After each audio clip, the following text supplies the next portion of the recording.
guys, today I'm going to try to do a review on my new gun. It's a Springfield Armory XDm. This is the 5.25 version of it. Comes in a case, see if you can see this, with everything you need to go to the range and start doing competitive shooting actually. So pretty nice package. You know, it's got the spent case for when they test it in the factory, some other firearm related information. Comes with a nice foam here to protect it, a couple of different inserts for the handles.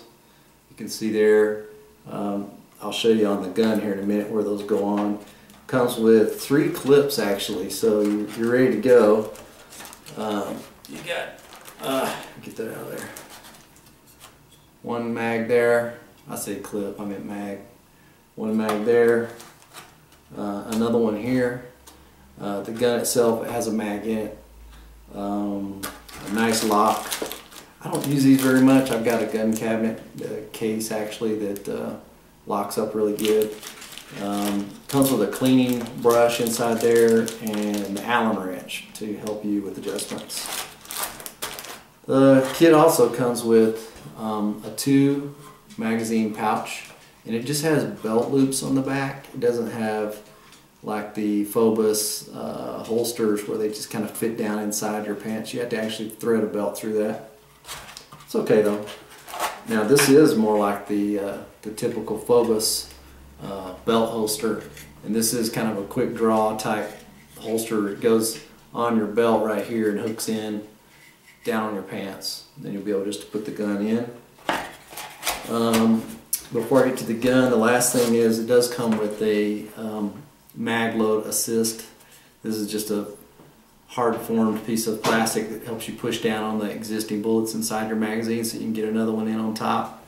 Kind of helps. These magazines are 16, actually 19 round, take that back, magazines, so you are putting quite a bit of ammo in each mag. Alright, let's get to the gun. I'm going to set this case aside a little bit so you can better see the gun. Kind of using ambient daylight coming through a window behind the camera there to help with this so you can see it well. Let's clear the gun real quick just to make sure it is safe. Nothing inside. Drop out the mag. Mag's clean, so it is a safe gun. A couple of neat things about this gun. It's got a cutout right here in the top of the slide.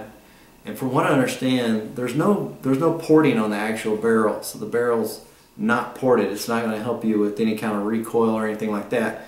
What this is actually doing is, because it is longer, it's got that 5.25 inch barrel on it, the slide was actually getting heavy.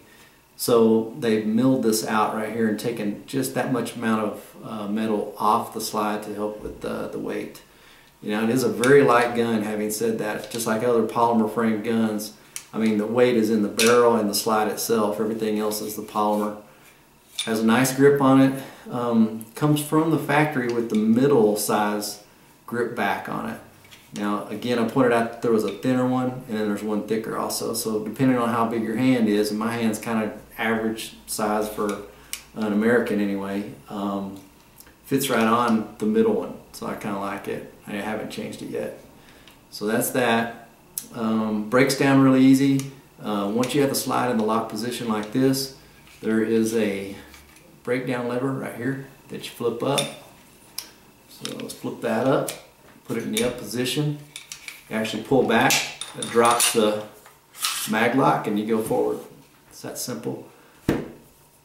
Spring comes out, sort of like a Glock. Pull your barrel out. There you go. So your field strip just like that. Pretty nice. Look how long that barrel is. That's the 5 1/4 inch barrel there. Now 5 1/4 inch barrel, what does that do for you? It actually gives you a longer sight radius. Put this back together. Snap that on there. Grab your frame, which that's just so light. I mean, that literally weighs nothing, a couple ounces. Slide that back on all the time. This is still in the up position there.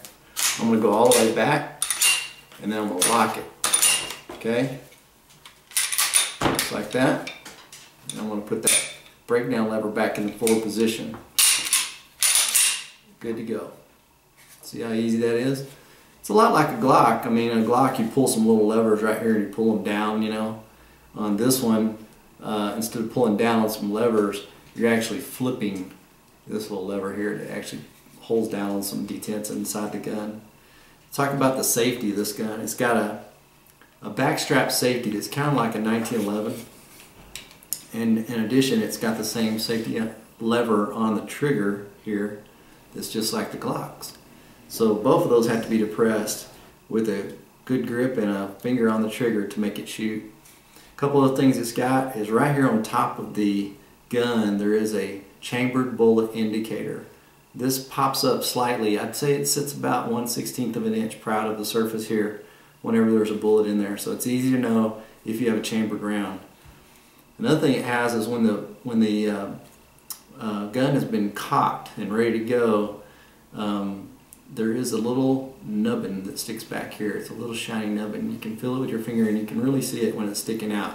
I don't know how good you're picking that up on the camera, but that gives you the indication that it is cocked. The slide has been pulled back. So then you can see now it's not in. It's not sticking out.